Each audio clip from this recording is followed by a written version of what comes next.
have blank headstones, and so you are able to actually write their name if you know the date of their death. If not, that's okay. And if you know what they died from, you can also add that. As you noticed on our solitary confinement cell, we have these headstones, and these are just a few number of the individuals that we know that died in solitary confinement. And if you look, most of those individuals died from dehydration and starvation and suicide.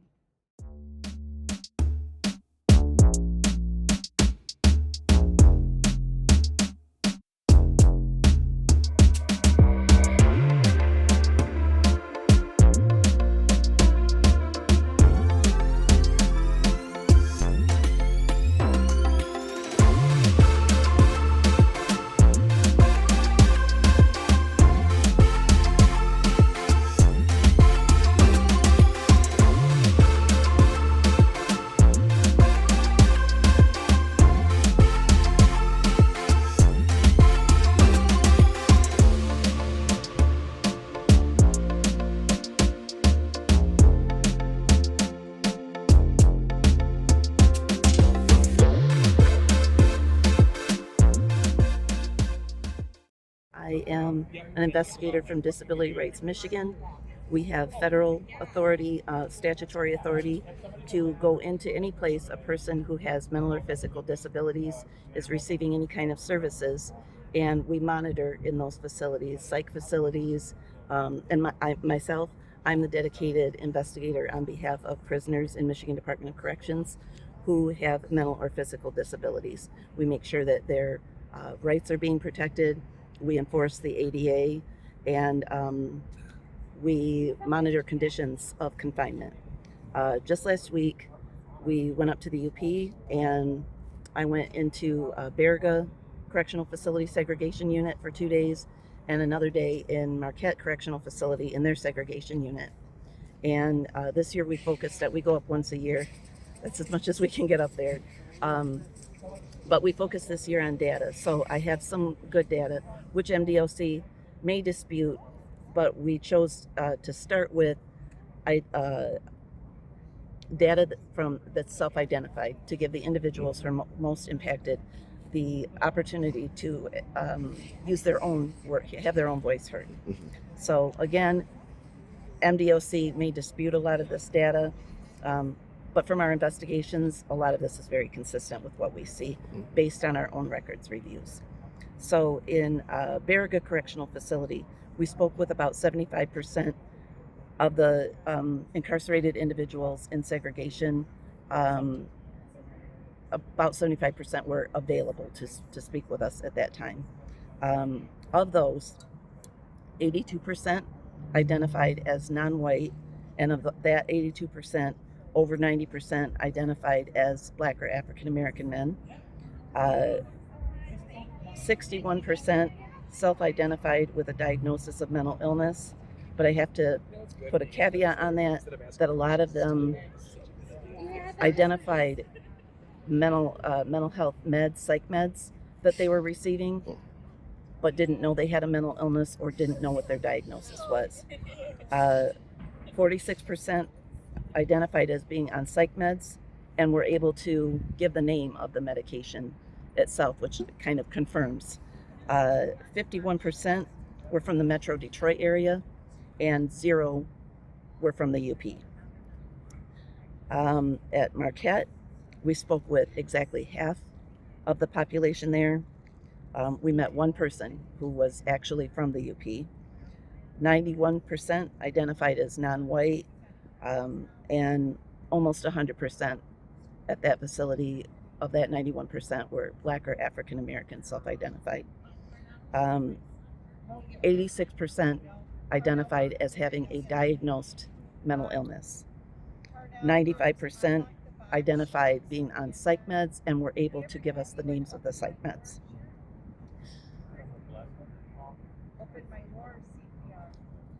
This one is kind of scary because we met an individual who has been court ordered to involuntary mental health treatment, meaning psych meds. So he's actually receiving antipsychotic injections and on involuntary treatment. The reason these numbers are so important related to mental health is because MDOC's assertion is that there is almost no one in a regular segregation unit who has been identifying as having a severe mental illness. They report that they use alternatives to segregation or an acute mental health unit.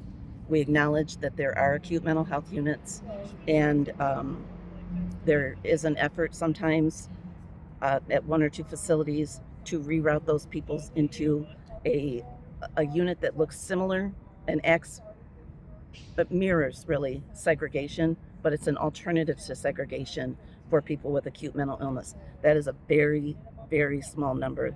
The majority of people diagnosed with a severe mental illness are in regular segregation units where they're locked down at least 23 hours a day. In the UP, there's a more specific problem of understaffing, which means when there aren't enough staff, they cut services to take a CO off an assignment and put them on a critical assignment. The first things to go are always yard time and programming. Segregation, you don't really get programming anyway, but yard time has been severely curtailed, often not getting even the 1 hour a day out of cell. And that's for incarcerated individuals who get the opportunity for 1 hour a day out of cell, because that can be arbitrary, a decision made by custody staff simply. We don't think you should be out of your cell. And now there are prisoners who are serving loss of privileges time, and they are supposed to be able to get a 7-day break once a month to be able to make phone calls and have some yard time.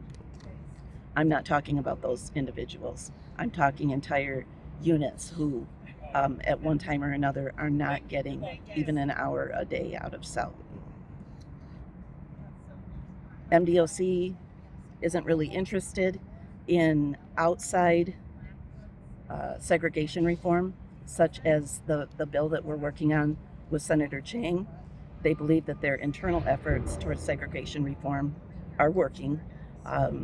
That's most specifically the Incentives in Segregation program, which is a 6-stage step-down program, or step up. You start at 1 or 2, and you can get all the way up to 6. And as you move through the stages, you get increased incentives. The problem with that is many of those men are not on loss of privileges, but their own property that they own is used, it's taken away, and then when they get to a high enough stage, they're awarded that property. So that's a serious problem when you're already segregated, you're already isolated, and you don't even have a TV or headphones, and you don't get them until MDOC determines that you have well, I shouldn't say a right, you have the privilege of your own property. One of the major problems we see with the Incentives in Segregation program is many people report, and we've seen, being bumped back and forth through the stages, so that instead of the goal of being moved from 1 through 6 and ultimately returning to general population, the being moved up and down, back and forth, creates a continuous cycle where they remain in segregation. But it looks like progress is happening.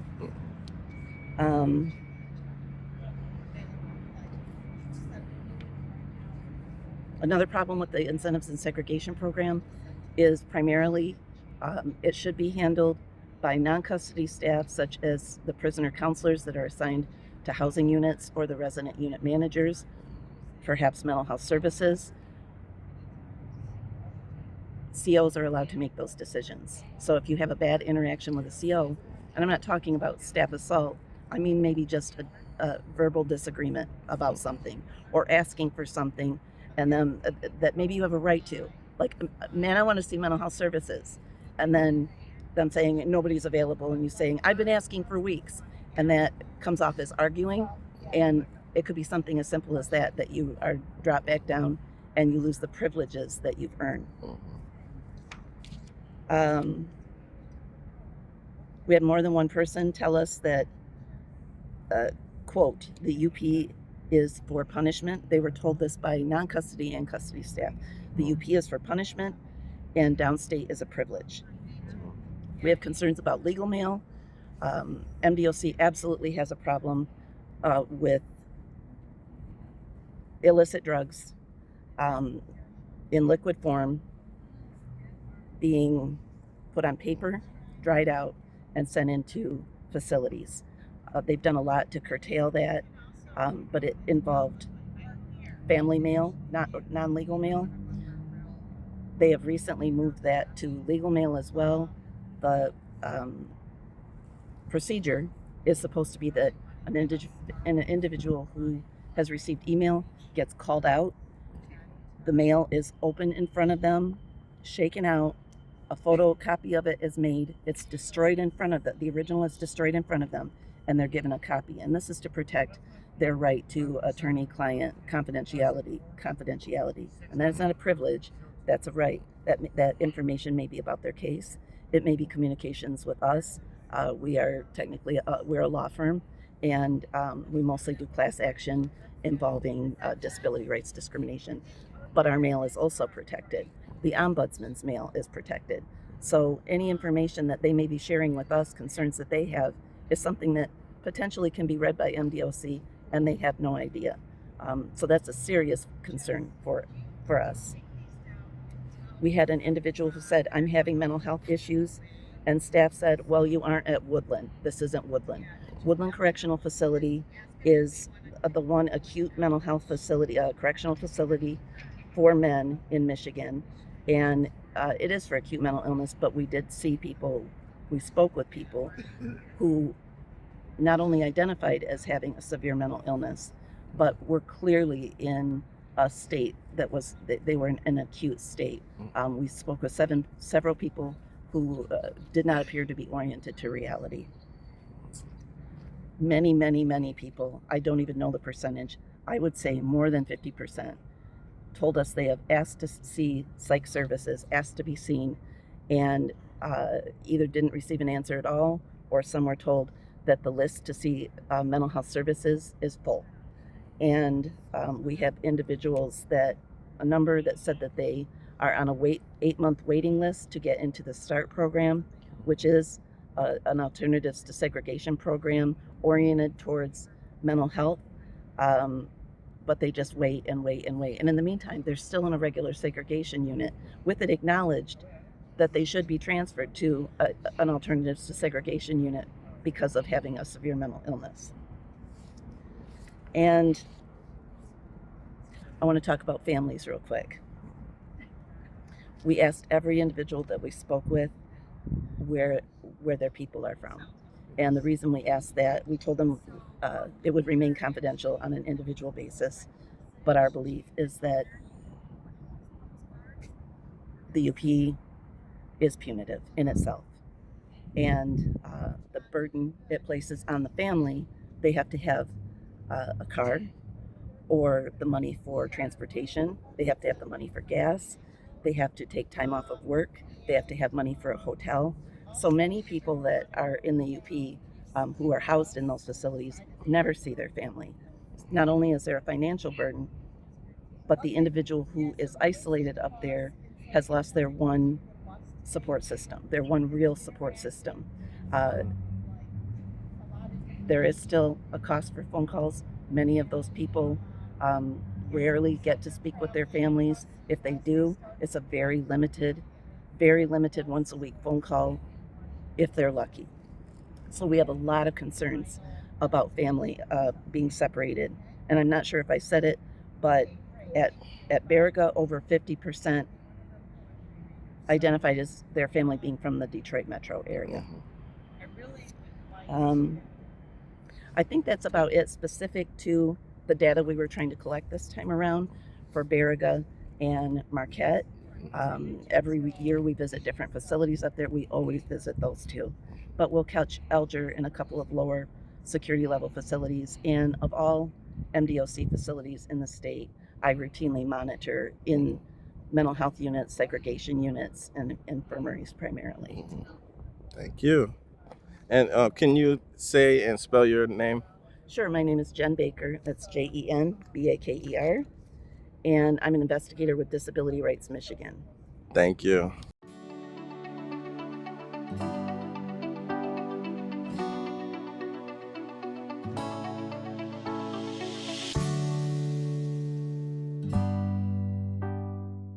Hello, everybody. Can we get your attention, please? We are going to start our open interviews today. My name is Justin Counts, and today we have Jeremy Beckley. Jeremy. How are you doing this morning, Jeremy? Good, how you doing? Good. So my first question is, how many years have you spent in solitary confinement? 25 years. Now, was that all at one time or was it staggered? It was all at one time. What was that experience like? What were some of the most horrific things that you might have seen while you were there? I think the most horrific thing I ever seen was me being hog-tied for 72 hours with no food, no water, no nothing. And what was the reason for them hog tying you? Because I was mentally ill. How has that affected you since you've been released? Still messes with me. Is there anything that you want people to know about solitary confinement? It's horrific. It's not anything that anybody should be put through. It's just not. I don't know. It's horrific. Thank you. Did you ever see anybody die in solitary, or did you ever? Yeah, I've seen several people die in solitary confinement. They turn off their water, quit feeding them. Would they often use the water as a punishment? Water and the food. Thank you, Jared. Is there anything else you want to say? No. Thank you very much. Yep. We appreciate Yep. you. As you guys are going to hear today, some of these stories, they're very similar. Men and women all across our country are experiencing the same problems. I myself was once a victim of solitary confinement. I've experienced it in many different levels, from our local jails to our prisons. I've even experienced solitary confinement in the military prison. So I've seen the realities of what it's like to be locked inside of a cell with nothing but your mind. And I understand, as a man who advocates for people on the daily, that if one doesn't have a strong mental health before they go in there, it is going to be a high probability that their mental health will be altered by the time they leave. These are the real stories from real people, and we want to continue to work on sharing those while we bring the next person up. My name is Ken Tello. Everybody know me as Bear that's been incarcerated. Can you tell me, how much time did you spend in solitary confinement? I did 21 years incarcerated, and over those 21 years, I did about 7 years in solitary confinement. It was staggered. At the most time I did was 28 months straight in solitary confinement. What were the most horrific events you experienced during your time in solitary? Me personally, my most horrific event was I was handcuffed and shackled to a cement slab for 4 days.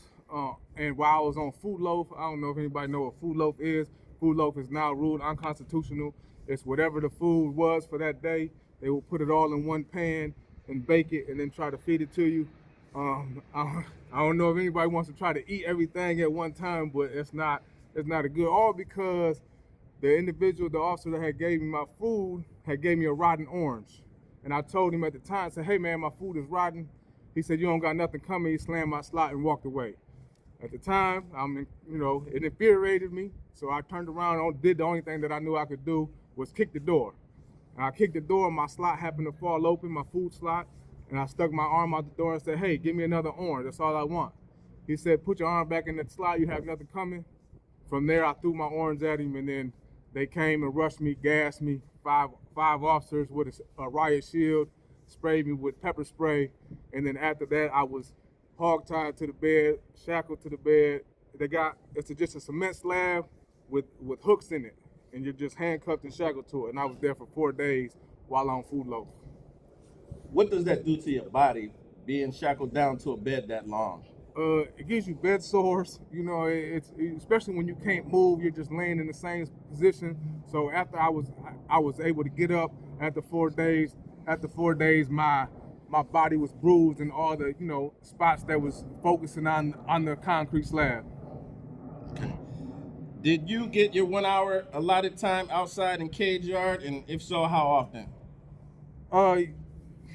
Not then, no, but sometimes you will get your yard depending on the facility you're at. But there was a lot of facilities that I was incarcerated in solitary confinement that I did not get my yard time. They would tell you that yard time is between 9 and 10, and they got 12 guys in 12 cages, and if you're the 13th guy that day, you don't get your yard time.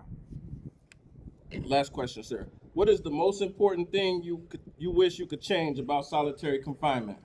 That it don't exist.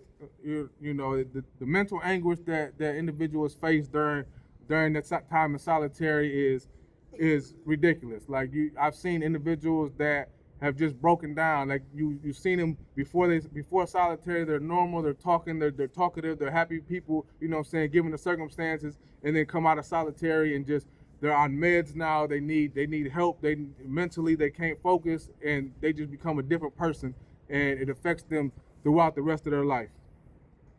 Thank you. Appreciate you, brother. Introduce yourself. Hey, my name is Leon Benson. And Mr. Benson, how many years did you spend in solitary confinement? I spent a total of 25 years in prison, all together with solitary confinement, 12 years and 10 consecutive years of solitary confinement. So in that time, what was the most horrific thing that you witnessed or experienced from others? I seen, people who were mentally ill that was gravely mistreated by the guards, denied their food, denied their meds, and even abused, by guards. I remember guards playing with my food because I advocated for my fellow inmates on the range. When I can hear somebody being mistreated. And so I advocated by writing grievances and things like that on the guards, and they started playing in my food. I couldn't even eat for 2 weeks. Were you allowed your 1 hour outside of the cage for yard, and if so, how often? Now it's said that we get it's 23 and 1, but on an average, probably got out to the yard twice a week. It's always some type of excuse, for the guards not to do their work. And the thing about going to the yard, what was really humiliating, really dehumanizing, was when you leave out the cell, you shackled and you cuffed, and they had like a dog leash to take you everywhere you went. So it's almost like the walk of shame just to go to the rec yard, because you got to be taken there on a leash. I also have a question. In that hour time, what about showers? So in solitary confinement, it's supposed to be the bad of the bad. And because of that, guards treat this population very more oppressive than they do in general population. So things like a shower, food, time on a rec, the telephone is used as a leverage of control and abuse. So the shower was used the same way. Well, I ain't giving you a shower today. You looked a certain way. I'm like, what? You don't get a shower. Stay in there and wash out in the sink.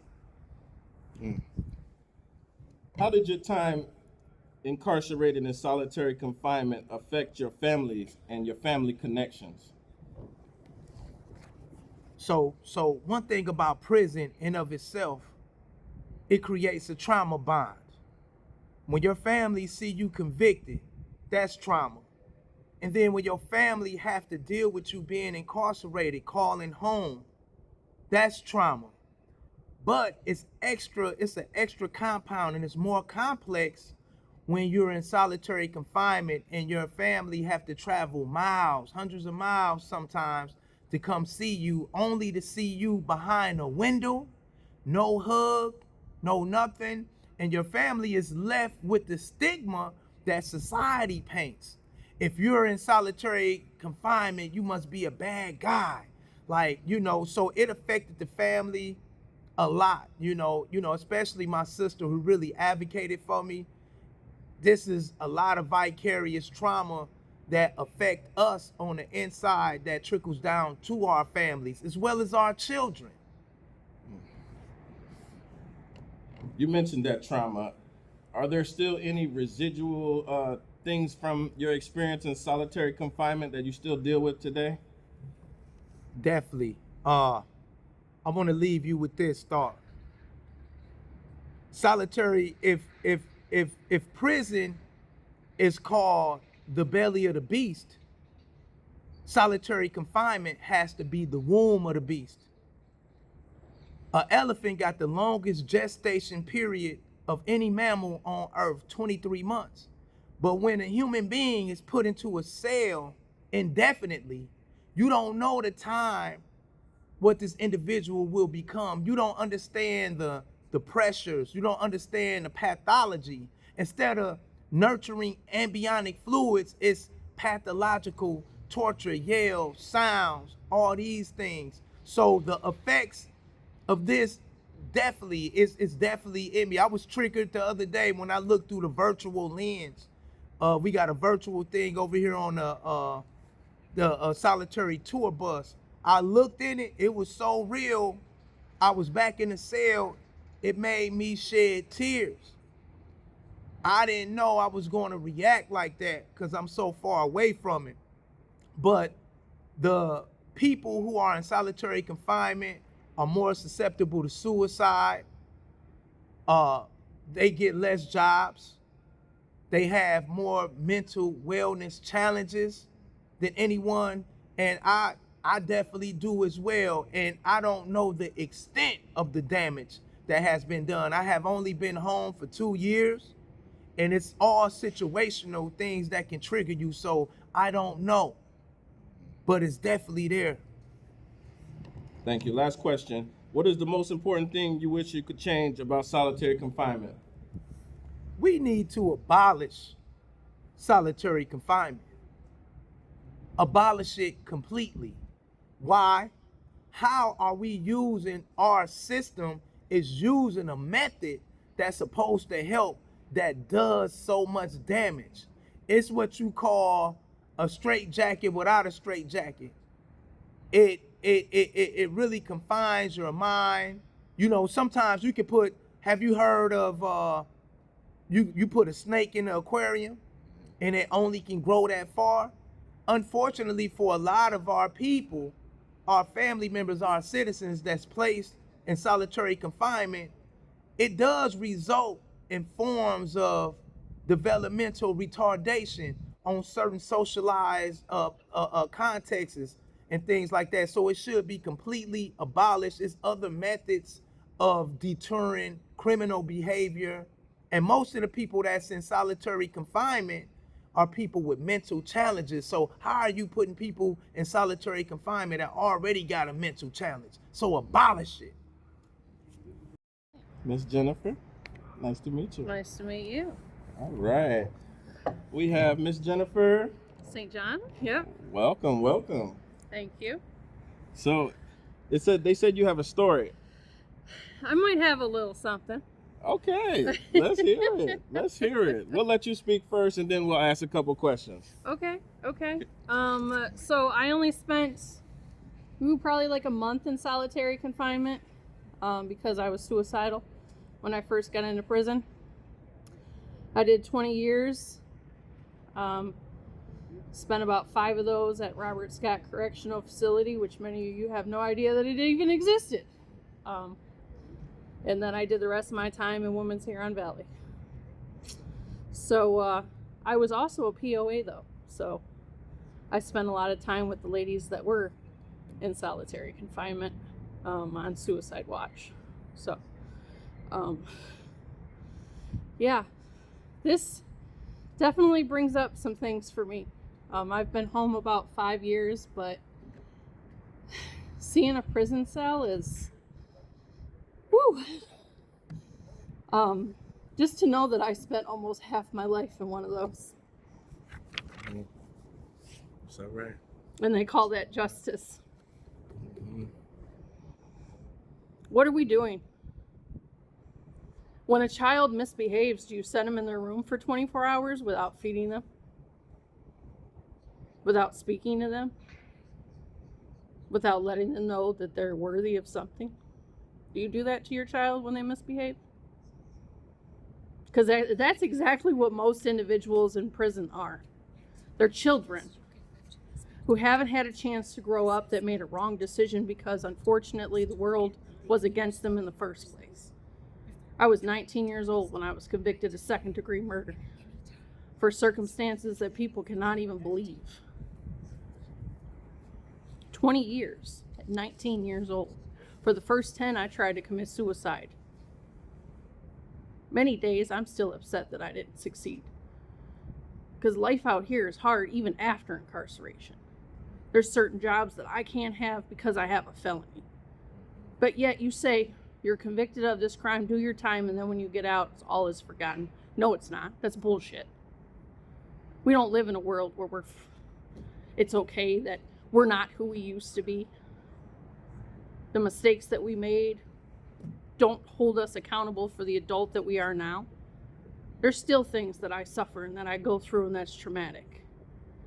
Nobody will ever understand that unless you slept in that same cell I slept in. And for the men, I'm sorry. I'm sorry that you had to endure violence every single day and not know if you was going to wake up or get stabbed. Women, we don't stab people. We use words. We cut at the heartstrings.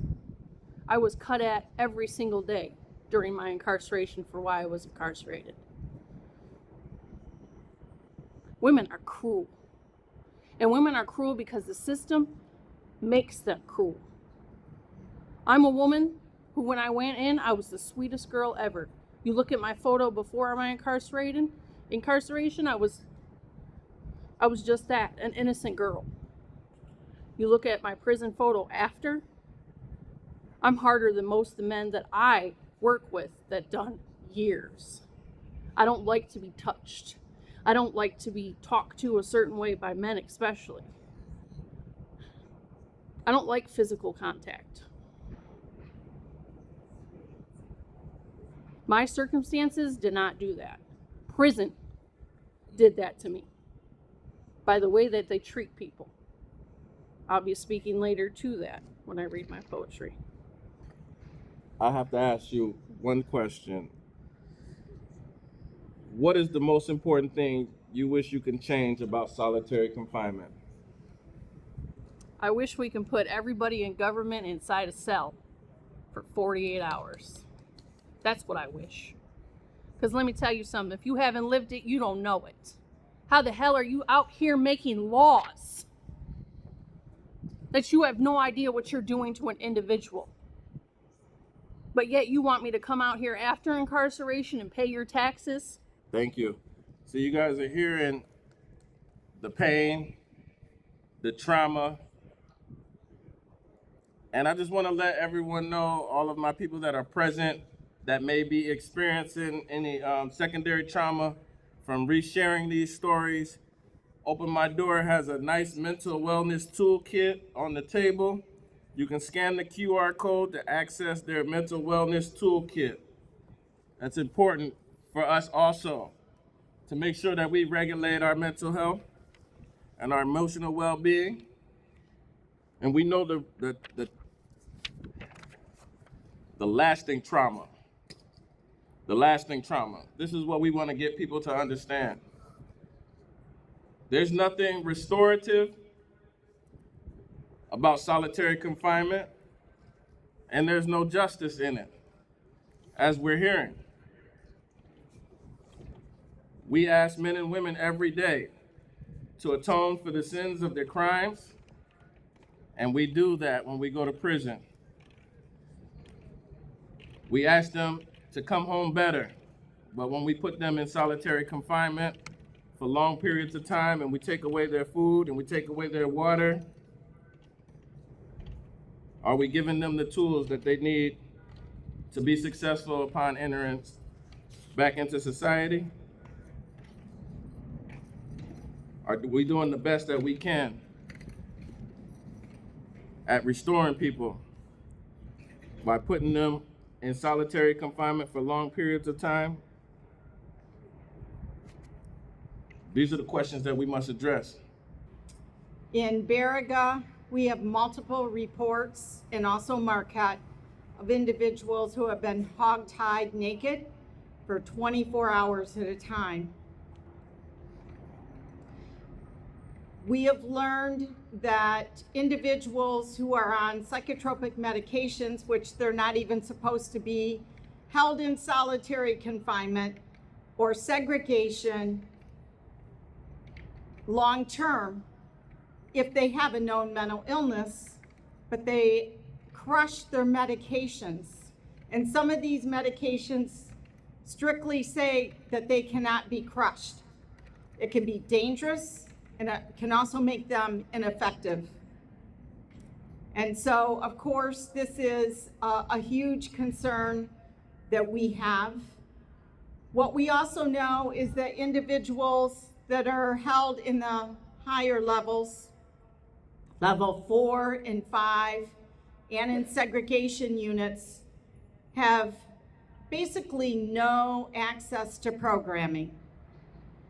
And so some of them have maybe gotten into substances because, as we know, there happens to be a lot of drugs inside the prison system, yet they're not able to get treatment. They're not able to attend groups. This is not person-centered care. And by mental health code, anyone with a mental illness is to receive person-centered care. That means care that meets their needs and what works for them. What we know is this system is not rehabilitative, particularly for those that are in the higher levels. Yes, we have Vocational Village. It's for a very small number of individuals that are able to get in that programming. And so individuals who wind up with tickets that have done something wrong, an infraction, they wind up more and more points, and this is what pushes them into solitary confinement. It can also be for minor things. And we also know they can receive substance use tickets for minor, like having expired Tylenol, for cheeking medication, even if they're in the mental health prison. And that is something that is known in the community that people do if they feel like the medications are affecting them in a negative way, making them tired and sleepy. So all of these things that are going on lead people into solitary confinement, segregation. And if you go out and look at the report on MDOC's website, their report from last year shows there was actually only one person that was held with a serious mental illness for a length of time beyond 15 days. We know that is simply not true. We heard people's stories today. Jeremy, who shared. Jeremy's only been home since April. He spent 25 years, straight 25 years in solitary confinement. We have to come together and expose the truths. This is how we will bring change, is by sharing the truths. If you have not been into our solitary confinement cell, I urge you to take a step in. There is actually now a set of virtual goggles inside of that cell that you can put on to experience. It's a virtual experience of what solitary confinement is like. I'm going to recommend those of you that have lived in it not participate in this. I don't think that I think it could be too traumatic. We have to educate our lawmakers and bring them on board. And we are working at that. Just a week ago, we had a couple of meetings with conservative lawmakers, and we shared our historical binder that is in that cell. I call it the sacred binder. We shared that with them, and they were mortified. They said, this has to end. This is inhumane. And so it gives me hope. It gives me hope that in this coming year, we will be able to get this solitary bill introduced and supported bipartisan, both Republicans and Democrats signing on. I know Senator Chang went down and is touring the bus right now. If you have not done that, we would love to have you get on the bus just to see it and experience it. But I think at this time, we'll go ahead and start with some of the poetry reading. And then when Senator Chang is ready, she's going to be coming up and reading one of the pieces of spoken word. And so let's welcome Justin back up. And I believe Jennifer, you are first up on our list. All right, you guys welcome Jennifer up. She's gonna read her poem. It's called The Way I Wait, Solitary Survivor. You guys give her a hand, please. It takes a lot to come up here, man. I don't know if you guys know it, but it does take a lot to come up here. We want to give everybody some encouragement as they do and share their stories. Thank you. Thank you.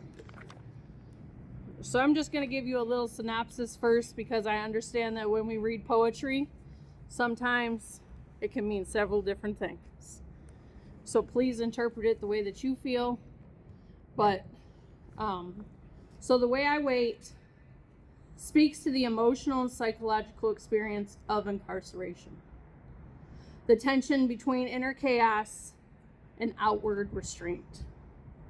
This poem will capture the constant surveillance and judgment faced by those confined, where even the credible are shackled and misunderstood.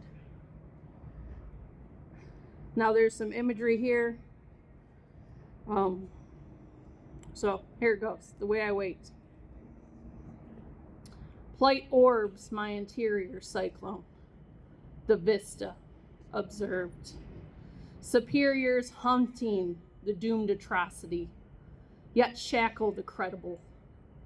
Murmurs wheeze such insolences into consciousness, arousing ignorance unseals its mute frenzy. The glass I'll keep from fracture, as the roll of this bull recoils her horns and waits.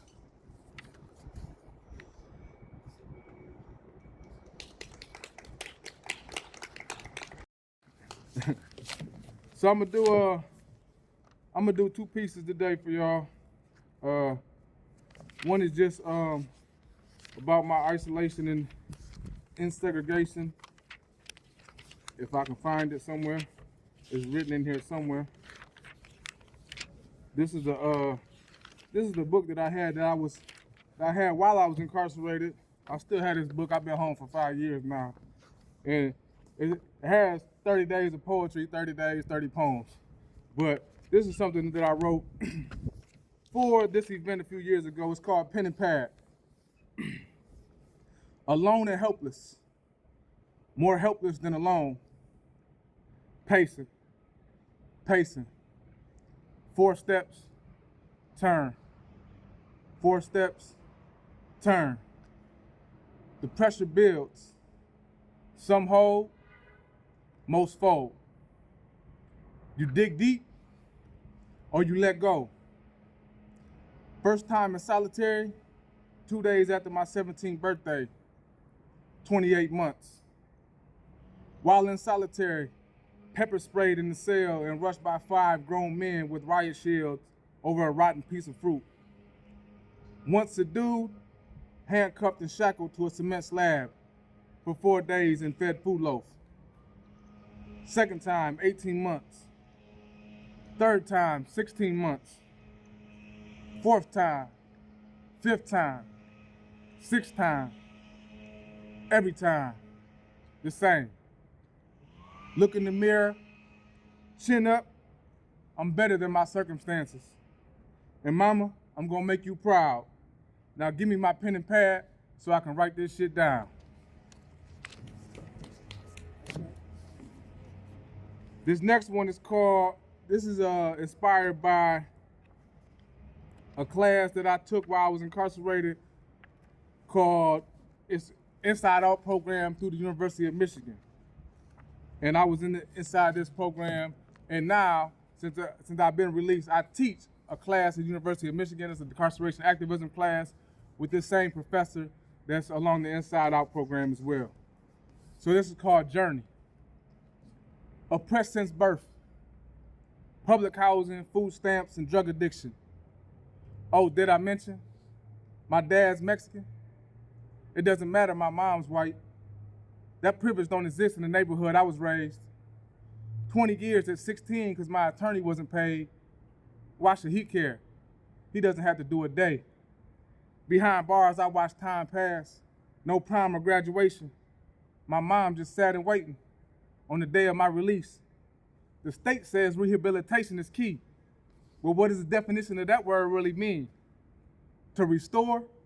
Back to what? Drugs and guns? Is it possible to rehabilitate in an environment that's designed to oppress? Designed to limit your success? And who cares if you succeed upon your release? Not the MDOC. Job security is more important to them than me being a productive member of society. Oh, the irony. Fraudulence in a mass variety. Thankful I'm able to see who it is I'm able to be. So for me, transformation is key. What does that mean? My character is now one to be desired, one to be inspired to do great things. My thought process is now changed, not just the way that I behave. So hopefully, one day, my life's journey will show the world a new way. Thank you. Already, brother? Fire. That was fire, y'all. Give it up for him again, man. He said 4 steps. I counted those 4 steps too, over and over and over in my head during my time in the hall. That's all we had. To exercise, to move your legs. We heard the story of a person being strapped to a bed for days, hours, not being able to move their legs, no circulation, no exercise. What does that do to a person's body, to their mental? It doesn't help them.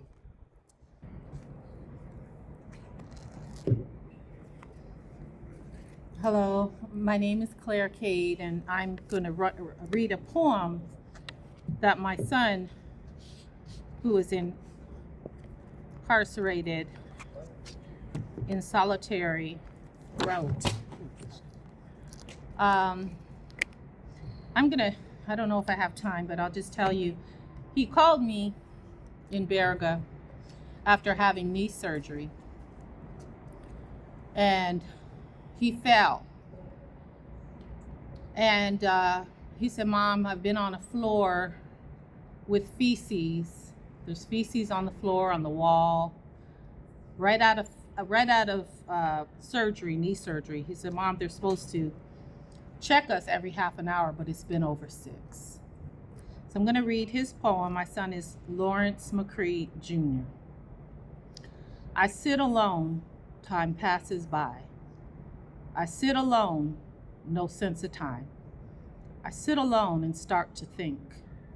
Will the man in the corner notice me? I sit with my new friend. He tells me stories. He says, be calm, no dread, no worry.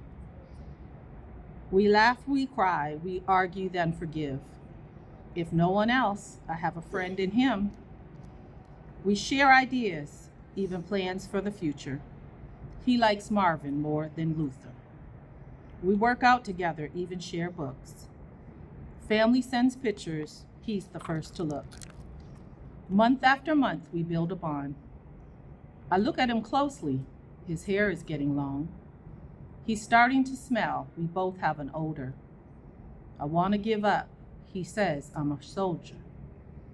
I look through my mail. A letter's missing. He's been hiding something. I know I'm not tripping. I go to confront him, end up punching the wall. The pain makes me realize I've been alone all along, solitary. Yesterday we had a meeting and they asked us to write a poem about our children, and Lois asked me to read it. I just made it real quickly about my son. Love doesn't end for a mother and a son, no matter what they may have done. A mother's child is still precious in love. Nothing can separate, not a sentence or a cell, not a crime or society's decision to lock you up and throw away the key. I will always see you as special and the gift God gave to me. Thank you so much.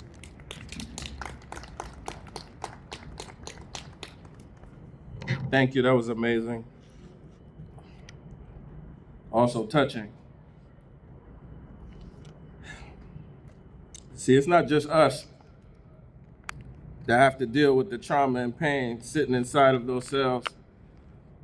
Our families are with us, especially our mothers. I know my mother spent many times worried about me, and when I would go to the hall, she would worry about me even more because she wouldn't be able to contact me.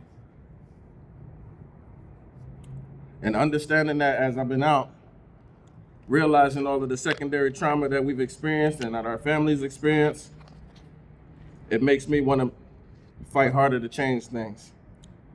Well, good afternoon.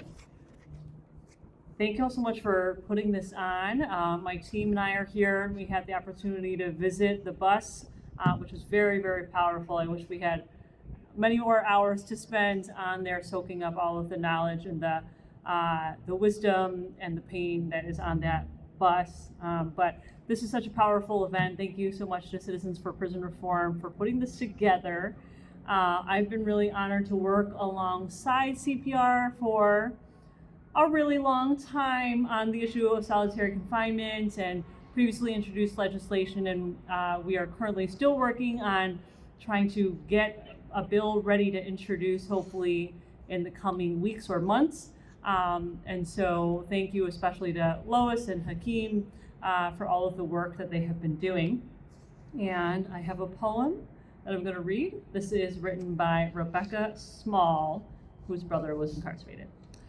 At the end of every 15-minute phone call, the automated voice, the virtual cell bars, separating my brother and I, says what she always does. Thank you for using GTL. As though I had a choice. As though I haven't been writing letters to him on and off for 20 years. The first time he wrote to me from one of many holding patterns, he was 16 and I was half that. He drew a snowman at the bottom of the letter, snowflakes falling around a symbol of the ways we used to play. Wet sand by the lake, snowballs and forts, climbing trees so high our dad cut off the branches, leaving us no ladder to escape the chaos inside the house. The first time Mom sent him away, it was to Boys Town, Nebraska. He came back emaciated, hungrier for scraps of life than dead roach that stowed away in his luggage. A souvenir of survival, a talisman of the trauma that he endured at a labor camp his parents paid to send him to. The last time Stephen wrote me, he didn't draw anything. just painted a picture with words of how lonely it is to spend 23 hours a day in one room.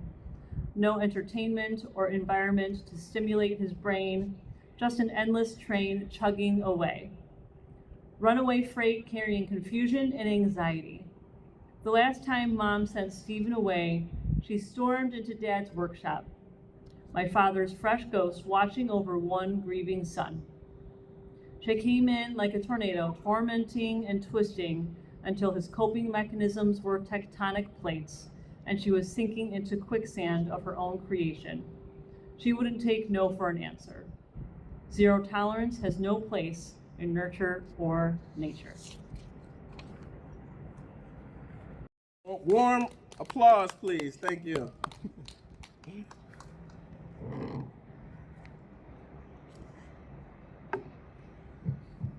Okay, this poem is called The Walls. It is written by Tiffany, our family program director. It's reflecting on her brother's experience in solitary confinement. The walls creep, closer surrounding me.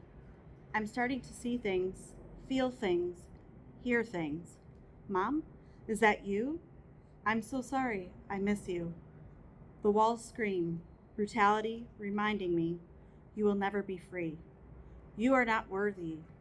The walls whisper, hostility cutting me. You deserve to die. You are nothing. Sister, can you hear me? Please help me. I'm afraid. I'm forgetting. I'm weak. I'm lonely. The walls conspire, cruelty abusing me. You have no home. You have no family. You only have me.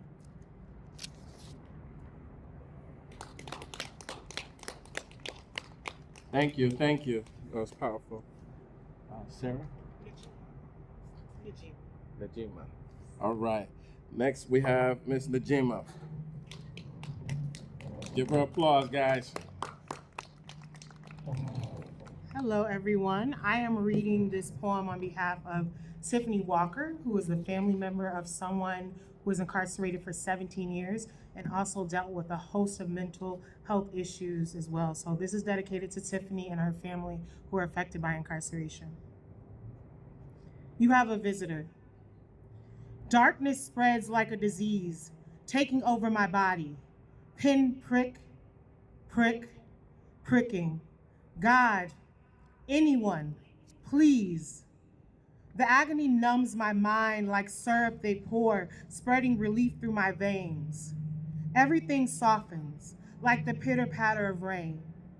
For now, I'm okay.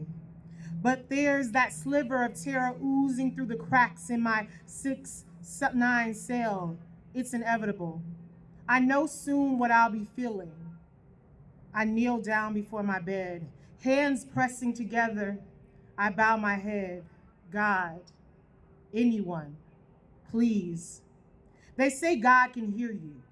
Well, I've been talking to him every day after day after day, and everything is the same. Day after day after day. Nothing changes except the hands are invisible. Clock. Tick, tick, ticking. The sound of time slipping away like monsters beneath my bed while I'm screaming, God, screaming alone. I'm alone. Am I not worthy, God? Am I not good enough? Because they call me monster. Well, I call me lost, officer. Lost to your black and white labels, combined to cement walls closing in on me. You call it better than nothing, as if I should be grateful. Grateful for the fist that meets my skull or the scars that lick my skin. I haven't seen my family in years, limited to their voices for 20 cents a minute and guard on standby. You say better than you, better me than you, better me than them, better me off dead. Well, if that's what you think, I can feel it. You've already branded me like a scarlet letter. It's getting closer. If a monster is what you want, I feel its tendril on my shoulder. Robinson, You have a visitor. They say God can hear me. Shelby Summers.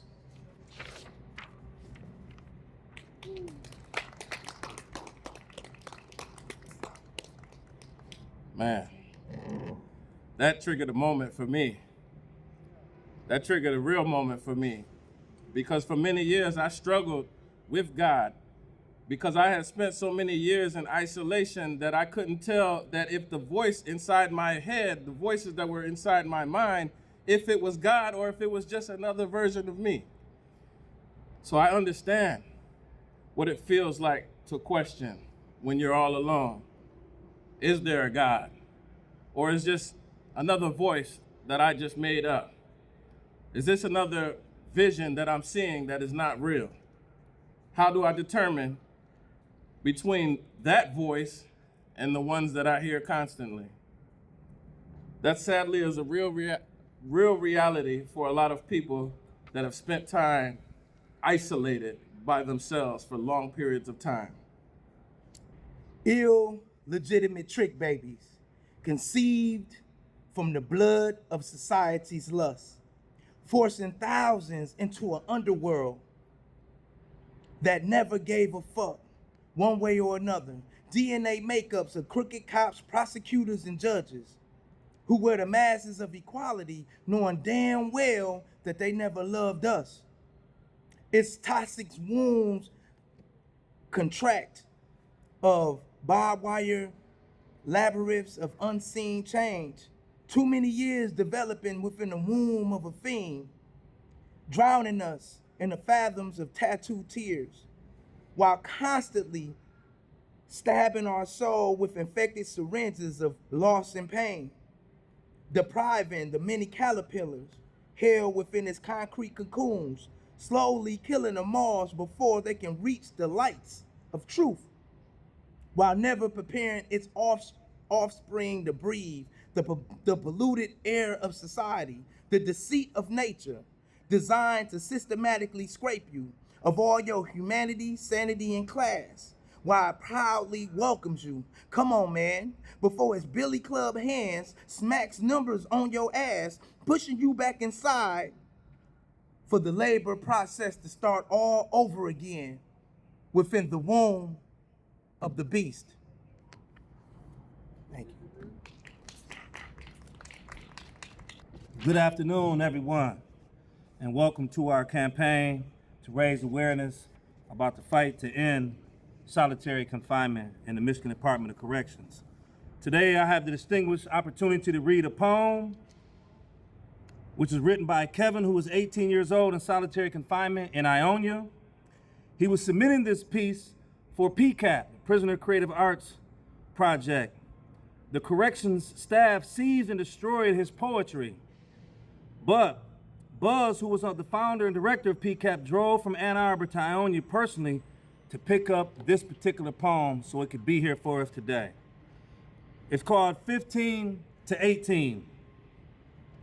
Kevin says, every feeling from pain to joy has all felt the same since I was a boy. I have an illness that destroyed many hopes. I was 7 or 8 when I was diagnosed. At times my insides burn like fire. I look all around, but all I see is razor wire. Some people my age walk through the mall. I pace my 6x9 prison cell from wall to wall. I've been in prison since I was 15. I've served 3 years, but 20 it seems. I do my best to be a man and cope as my doctors try to force pills down my throat. I'd write more, but I'm not inspired. So I'm going to sleep as my soul is tired. Thank you, from Kevin.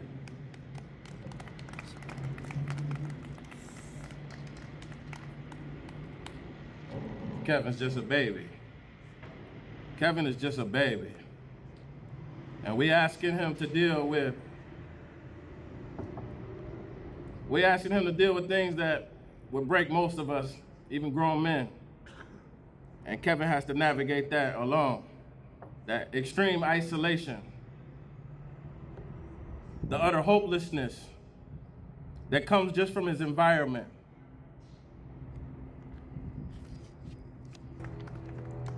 All right, this is also submitted by Tiffany Walker. This poem is about when you lose yourself to darkness, worrying about someone you love and how they are the only ones who can save you from it. I've been stirring around the deep, dark black, losing time, can't keep track. Almost woke up in a dream when reality revealed it was a scheme. I've been lost inside my anxious mind, wishing there was a place I could hide. Almost made it out alive when I was pulled back inside. I've been wasting away in the unknown, wondering, desperate, alone. Almost seen the light when darkness stole the bright. I've been stirring around in the deep, dark black, my heart, a victim and of attack. No hope as far as the eye can see, infinite sadness and melancholy, but you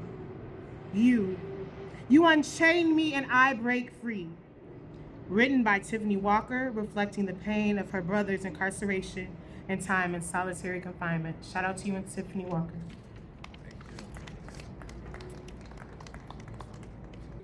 This is a poem by Nelson Gonzalez Jr., and he was at the time at Ionian Correctional Facility. And it says, encloses the poem I wrote in 2016 of October when I was 19 years old doing a long-term segregation for stabbing a man who killed my father. I did roughly 16 months in the hole. He says, I sit here in solitary confinement for the revenge of my father's death. It's dark, cold, the noise is endless. I feel alone. I close my eyes and think of the past. Growing up where I'm from, every day that life prepares you for incarceration, mentally and physically. A community of future inmates divided by two colors and two stars. Same ancestors of Latino blood, same struggles but different narrators to their story. Physically incarcerated to a section of community for crossing to the other side is punishable by death, no trial necessary, for we spot foreigners with closed eyes. No regard for a mother's pain from her child's death, a small ocean of mother's tears fills the streets. Where I'm from, we are born incarcerated, mentally incarcerated due to the lack of education. Why go to school if my gun can't come with me? I heard the other side caught Jose walking back from school. When can they teach me there? When can they teach me there? Can they feed me when my stomach growls? Bring back my dad? What about keep the powder from my mother's nose? No, they can't do nothing for me. Why risk death when my future is already promised? Why try to fight it? My story has been told. A young Latino joins a gang at 9 years old. Started small. Anything he can touch, he stole.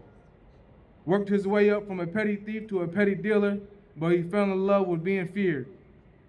The teachers lied, told him to shoot for the stars. He set out to shoot for the head. Now his mother don't trust him. No one wants him around. But it's cool though, because the nation will always hold him down. It's brothers for life, right? That's what they say. Count love or no love or even have the casket drop. The Latin count, love don't stop. And even at the heaven's gate, the Latin count, love doesn't break, no way. Yeah, that's why they told me at 10 years old, why do I feel alone? How do we go from us against the world to my back against the wall? World on my shoulders. I call, no answers. My account is empty. I need money to survive. Where are my brothers now? Please just pick up the phone and say goodbye. Why are y'all going to Maria's house? You know she's the only woman I love. Gotta be nothing. You know of the future me and her dreamt of. How I wish this was all a dream. And no, I'm not talking a prison and this segregation cell. I wish it was all a dream. Maybe a mix-up at the hospital and my skin wasn't brown.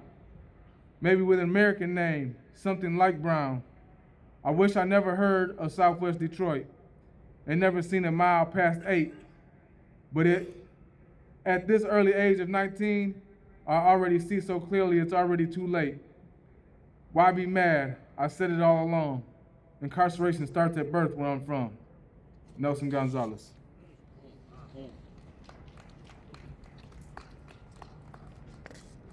Sad reality for many of us. Incarceration starts at birth.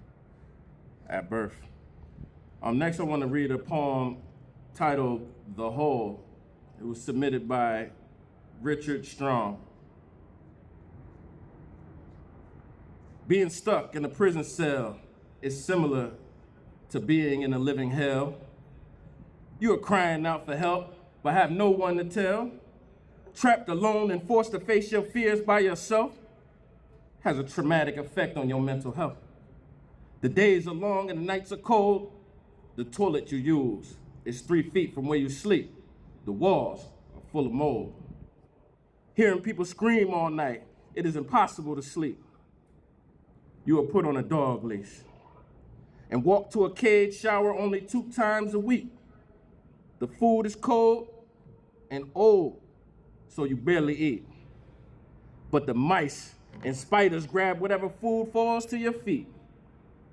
You become too numb to cry, so you close your eyes and pray you die. The only question you can ask God is why? The days and nights alone make you feel empty. I thought segregation was outlawed in the 1960s. Before you are even thrown in the cage, you are stripped naked and shackled like a slave. After spending time in the hole, I will never be the same. The treatment in segregation is inhumane. If good people stand by and watch the wicked oppress, who is to blame? I am out of the hole, and I still pray. But now, I pray for change. By Richard Strong. The raw pain, the raw emotions from these words. It hurts even reading it. Bringing back those flashbacks, those memories. A lot of us, we have to carry those experiences from the hole for years. Just the living conditions, the mold. Do you know how many men and women get MRSA from prison and staph infections? Things that we have to deal with for the rest of our lives. A permanent reminder of the worst mistake of our lives. Once again, I ask, where's the restoration in that? Where's the redemption in that? I have another poem called The Wave by Demetrius Buckley. Summer soon, winter soon, spring full of fresh air, pathways up to health care, a black incarcerated man's daymare. Desert obscure, prison child line workers, another of their own advocate. Tiny cell, this one so tiny, I see someone's son boxed in a similar box, and all these boxes rolled, checked off, full of suns. They run deep, like a corrosion, eczema. What is the solution? Understanding each of them are galaxies. I tell them to take it easy while I take up more easy. Pray for the race, made some mistakenly, most in the heat of passion, others in these boxes. Why am I so important that a lock has to be on every door? I know people buried in vaults too. Help me back from out of here, so I can show them another way, back into here. Annie, my name's Nicole. I wanted to read this poem by Ashley Hudak, and I like to say that growing up, my father, everyone knew him as Turtle. I'll say Turtlebug because he's walked on, but you know, he started his life out in one of those Indian boarding schools. I don't know if you've heard, but they would take indigenous children from families and put them in there to sever us from our culture. He and my mother met there. And, he used to run away from there as much as he could. And that early experience stayed with him. And he would always, just growing up, he'd visit us here and there, but he'd often be in jail or prison. And by the end of his life, he couldn't walk because they would beat him while he was in there. And they'd put him in these places. And one of the reasons was, he was like, oh, I can't. He's like, I'm always talking back. So, that made me kind of proud of him, really. But, it seems really wrong that someone with such a strong spirit ended up crippled because of that spirit. But this one really stood out to me. It's called recidivism. Over and over again, you fall victim in a broken society to a broken system. The state refers to you as just a number, then sticks you in a cell awaiting your slumber. But you can't sleep.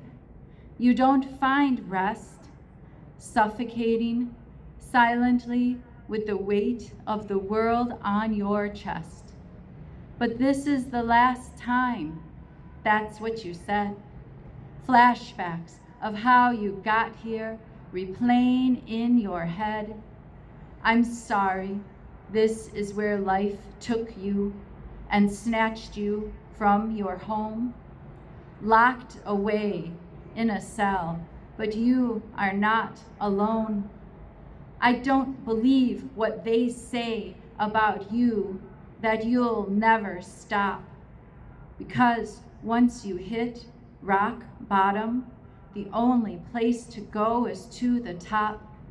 So while you're down there, bowing your head, let go of the anger and ask for peace instead. Don't let the cage be your resting place. Use this time for growth. It's an opportunity to change and become a concrete rose. I promise, no matter where you're at, you're never too far gone.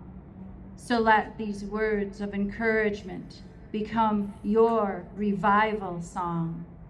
Have faith, this time is different, and you'll change despite the criticisms. Please, because to me, you are more than just recidivism. By Ashley Hudak.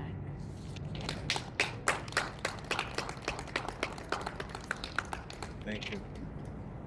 Thank you. That was amazing. Give her a round of applause again, please. Everyone, my name's Drew. I'm with Senator Chang's staff, and what I'll be reading today is Echoes of Injustice, Love's Resilience by Shaniqua Rowland. In shadows cast by bars of steel, my heart's song lost its joyful reel. For in the clutches of the law's embrace, a loved one's absence, a haunting space. Each day a struggle, each night a tear, echoes of injustice, whispers of fear. The weight of verdicts, heavy to bear, injustice rampant, so cruel and unfair. Incarcerated, a soul confined, leaving loved ones in the cold confines. Memories linger like ghosts in the night, longing for freedom, for hope's guiding light. Yet in the darkness, resilience blooms, love's enduring flame never consumed. Through trials endured, a strength unfurled, in the face of injustice, we rise unswirled. Through the system's grip may seem unkind, love's bond unbroken, forever entwined. With every heartbeat, a plea to be free. In the depths of despair, love remains the key. So let this poem stand as a testament true to the souls entangled, to the trials we pursue. For in the face of adversity, love will prevail, a beacon of hope in the criminal justice's tale. By Shaniqua Rowland. Thank you. Well, I was speaking on that resiliency, and you can hear it through every story, through every poem. I once wrote in a rap when I first came home from prison to get people to understand, especially young men that were on that pathway to prison. I wanted them to really understand the realities of what they had waiting for them. So I said a line in the rap. I said, imagine being thrown in a box with other demons in it. In the last poem, she mentioned that. Being in an environment that is almost so evil that it leaves you hopeless. It leaves you utterly hopeless. And to see so many people that are able to survive that and flourish despite the odds, they are like the rose that grew in the concrete. And that's a constant reminder of how strong we are as people. But it also reminds me of why we need to continue to do work, because we're not truly helping people to restore justice. We're not helping people if we're not treating their mental health. And we're not helping people if we're making their mental health worse. I, as a 40-year-old man, had to learn that I have adult ADHD. Can you imagine what it was like for me to be stuck in a box that big with ADHD? It was a living hell, just like the first bar of that last poem. A living hell. Having ADHD and not knowing it, and can't figure out why I can't sit still, can't figure out why these walls are closing in on me, can't figure out why there's so many noise and so much voices in my head. And these are real things that we still have to live with. I still struggle with these very same things. I cannot work inside of an office building that doesn't have a window. I cannot work in an environment where I'm not around people. It bothers me. It bothers my anxiety. It bothers me to the point where I will leave a job if I'm stuck in an environment like that. So that's why it's important for us to share these stories and get this information out here, because true equity is making sure that we make sure that no one is left behind, not even the smallest of us. On our solitary confinement cell, we have these headstones, and these are just a few number of the individuals that we know that died in solitary confinement. And if you look, most of those individuals died from dehydration and starvation and suicide. This should not be happening in 2025 here in Michigan, and it is definitely time for us to bring change. I know there are individuals who disagree with us. Yesterday, we were at MSU for the day, and the press was there, and it was aired last night on the news. And I looked and saw some comments that were very troubling from individuals who say they did a crime, this is what they get. If you'd behave, you wouldn't get sent to solitary.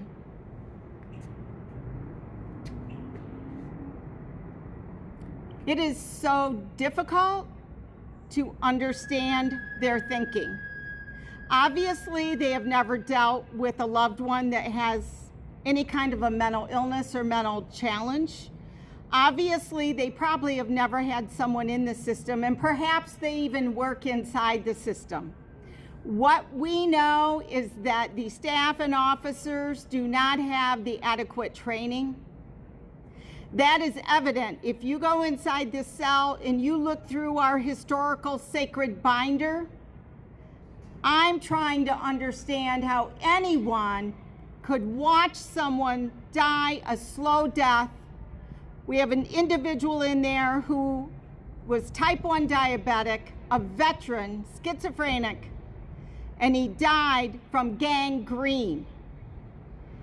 The photos are in there. How can anyone watch over months, many staff going in and out and seeing these things happen?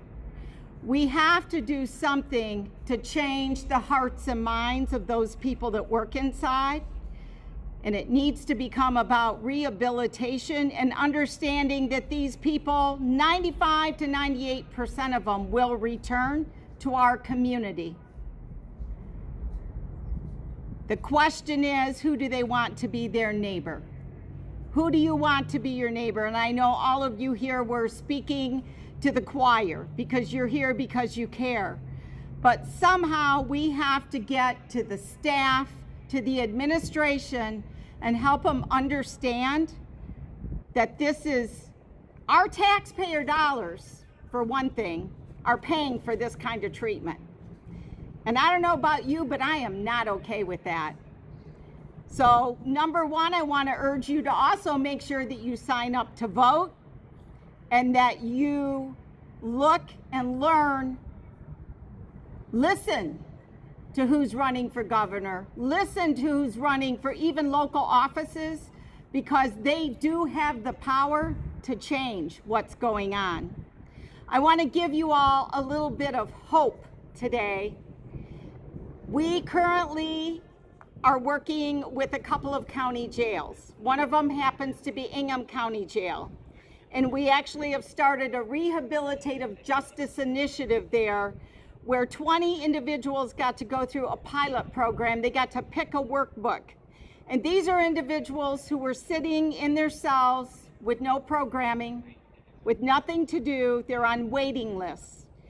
And so that has been an amazing pilot, and we just finished that. And the staff really noticed a big difference. And so we are hoping to continue that. We're looking for more funding for that. But also we have Washtenaw County Jail who called us up in May and said that they are creating a restrictive housing review team, and they ask us to be on it, to look at what they can do differently about who they're holding in what they call restrictive housing. Again, it all is solitary confinement, no matter what name you want to call it. And so they now have agreed we are creating alternatives to restrictive housing in Washtenaw County. We have hung murals, huge murals, 16 by 20 murals throughout the jail. And there will be murals painted in observation cells. And we are working to shift. They're putting a rocking chair instead of a restraint chair in the safety cell. This is how we begin. We're going to find the people who see it needs to change. We will work with them. We are creating studies, and we will be able to prove that there is a better way, and that's what we intend to do over this next year.